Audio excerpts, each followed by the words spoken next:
Do something about it or let it go. There's a beautiful wisdom saying,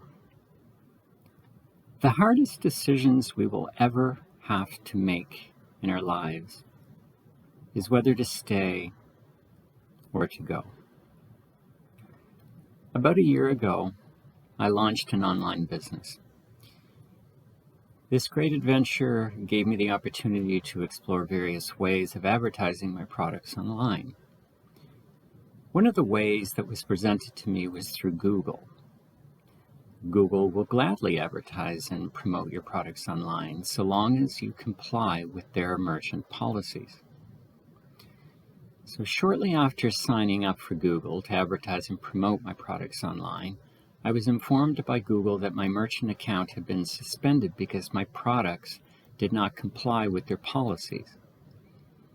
I was informed that my website was misrepresenting my products.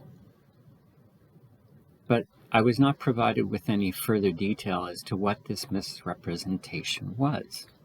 Therefore, I had no idea how to correct the problem, even if I could.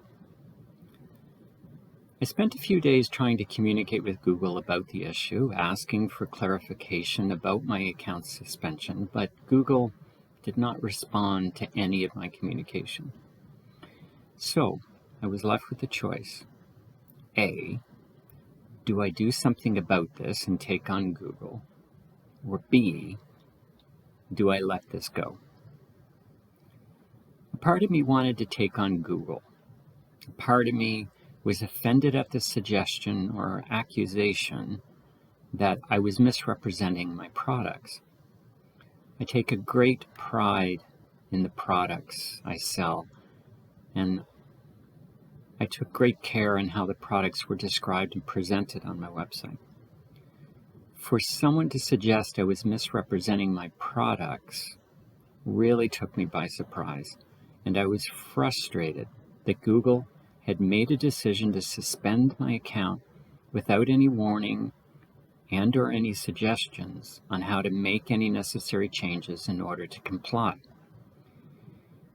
So after a few days, I asked myself, what is really important here? What do I want out of all this? Surely it wasn't to prove Google wrong and have them reverse their decision. What was really important to me in this situation, as it is in any situation that involves my perception of conflict, was to have peace. Could I have peace by taking on Google and having them reverse their decision? I decided that wasn't where my peace was. Therefore, I chose to walk away. The key in walking away from any situation is whether or not we truly let it go. Walking away from something but continuing to gripe and grovel about the issue is not letting it go. Letting go involves surrender and forgiveness. Any situation we choose to walk away from gifts us with an opportunity for practicing surrender and forgiveness. I will likely be tested in my surrender and forgiveness regarding this situation. In my experience, it will likely be an unfolding process, one that I can embrace for the purposes of practice, and draw upon the strength I build from the experience to apply to the next situation that will require my surrender and forgiveness. Letting go is simply a process of surrender and forgiveness. And the process is simply a matter of choice. Do I stay or do I go?